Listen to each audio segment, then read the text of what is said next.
günərzi qayğı mərkəzi yaradılıb. Bu mərkəzlərdə həssas qruplara aid, o cümlədən əlilliyi olan uşaqların korreksiya, abilitasiya, reabilitasiya və s. xidmətlərlə psixoloji dəstəklə təminatı həyata keçirilir.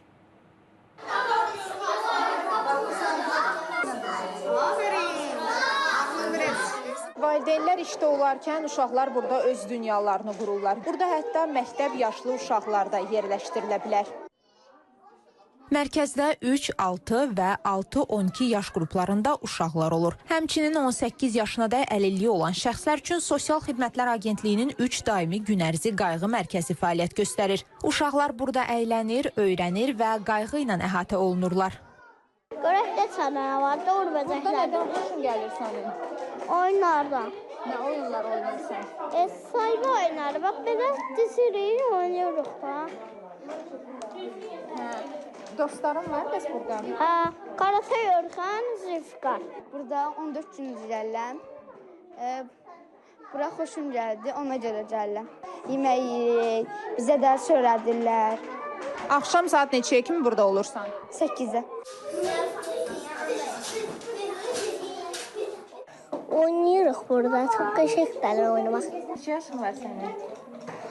6 qarda. Yeməklər xoşuna gəlir burada?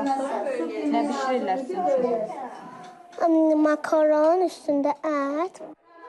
Günərzi mərkəzləri həm azyaşlı övladı olan valideynin iş həyatını davam etdirməsinə dəstək olur, həm də uşağın tək qalmadan təhlükəsiz və faydalı mühitdə böyüməsinə şərait yaradır.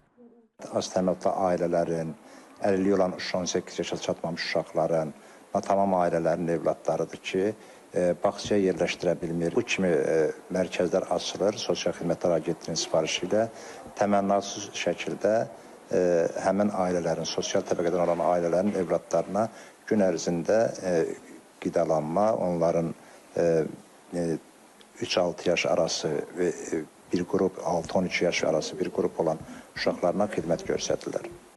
Qeyd edək ki, Sosial Xidmətlər Agentliyinin sifarişi ilə icra olunan layihələr əsasında ölkəmizin bölgələrində 30 günərzi qayğı mərkəzi yaradılıb. Ümumilikdə 900 uşağın bu mərkəzlərin xidmətləri ilə əhatə olunması, müxtəlif dərnəklər vasitəsilə onlarda özünü xidmət qabiliyyətlərinin artırılması və təxəyyüllərinin inkişaf etdirilməsi üçün də işlər aparılması nəzərdə tutulub.